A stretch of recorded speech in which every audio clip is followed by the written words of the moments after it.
പെരുമ്പാവൂരിൽ ഇതര സംസ്ഥാന തൊഴിലാളികൾക്കിടയിൽ ലഹരി വിൽപ്പന നടത്തിയിരുന്ന മലയാളി പിടിയിൽ 7 ഗ്രാം MDMA-യുമായാണ് 49-കാരനായ അലിയാരെ എക്സൈസ് അറസ്റ്റ് ചെയ്തത്.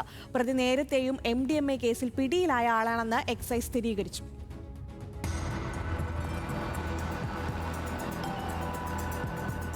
ഇതര സംസ്ഥാന തൊഴിലാളികൾക്ക് വിൽപ്പന നടത്താനായി കൈവശം സൂക്ഷിച്ചിരുന്ന MDMA-യുമായാണ് പെരുമ്പാവൂർ മാറമ്പിള്ളി സ്വദേശി അലിയാർ എക്സൈസിന്റെ പിടിയിലായത്. Perumbavoor excise range inspector K പ്രമോദിന്റെ നേതൃത്വത്തിലുള്ള സംഘമാണ് കഴിഞ്ഞ ദിവസം രാത്രി പരിശോധന നടത്തി ഇയാളെ അറസ്റ്റ് ചെയ്തത്. പ്രതിയുടെ പക്കൽ നിന്ന് 7.806 ഗ്രാം MDMA പിടിച്ചെടുത്തു. നേരത്തെയും ലഹരി വിൽപ്പന കേസിൽ അലിയാർ അറസ്റ്റിലായിട്ടുണ്ടെന്നും കഴിഞ്ഞ കുറച്ച് ദിവസങ്ങളായി ഇയാൾ നിരീക്ഷണത്തിലായിരുന്നുവെന്നും എക്സൈസ് ഉദ്യോഗസ്ഥർ വ്യക്തമാക്കി. ഷിഹാബ് എന്നയാളെ 7.896 ഗ്രാം MDMA ആയിട്ട് പിടികൂടിയിട്ടുണ്ട്.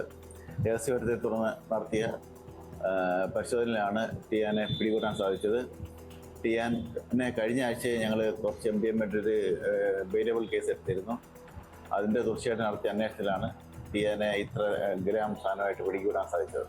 രഹസ്യവിവരത്തിന്റെ അടിസ്ഥാനത്തിലായിരുന്നു ഇയാളെ എക്സൈസ് സംഘം പരിശോധിച്ചതും പിന്നീട് അറസ്റ്റ് ചെയ്തതും. ഇതര സംസ്ഥാന തൊഴിലാളികളെ മറയാക്കി പെരുമ്പാവൂർ കേന്ദ്രീകരിച്ച് മലയാളികളും രാസലഹരി കച്ചവടം നടത്തുന്നുണ്ടെന്ന ആക്ഷേപം ഉയർന്നിരുന്നു. ഇതിനിടെയാണ് ഇപ്പോൾ ഒരാൾ പിടിയിലായിരിക്കുന്നത്. ന്യൂസ് മലയാളം, കൊച്ചി.